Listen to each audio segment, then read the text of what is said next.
Hello, everyone.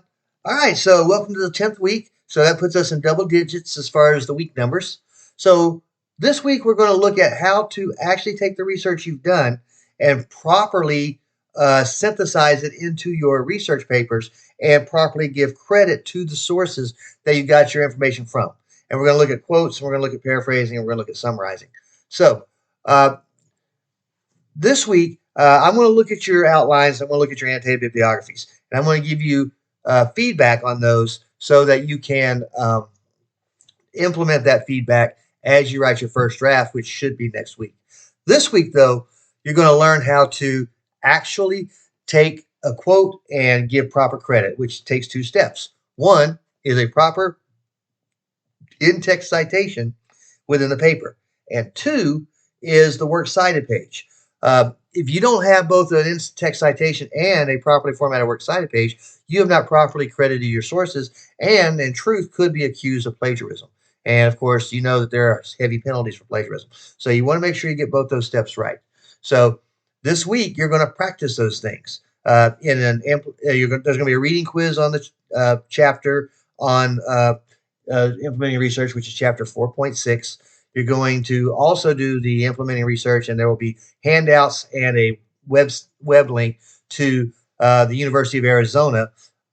By the way, I'm not happy with University of Arizona right now. I had them in my Final Four in my bracket, and they lost in the first round. But that's neither here nor there. The actual uh, paraphrasing site that the link takes you to that University of Arizona has is an excellent one. And so that's why uh, I'm sending you there to learn how to properly paraphrase and how not to plagiarize. So you've got all of that going on this week. And then again, I'll give you your feedback. Now, I do want to make a final thought here about the discussion postings.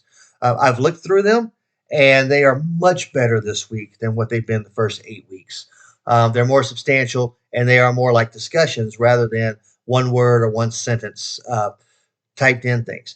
So for those of you that actually read the email and looked at the new rubric, and it looks like most of you did, your grade should reflect that in the discussion board postings grade this weekend.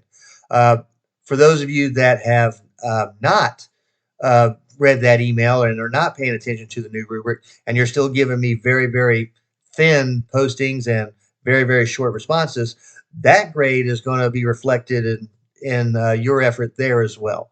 So I'm glad to see, though, that most of you are finally putting some effort into the discussion postings the way they should be done. So this week, let's get some practice in direct quotes and get some practice in paraphrases and stuff like that, so that when you write your first draft of your research paper, it will you will actually do it correctly.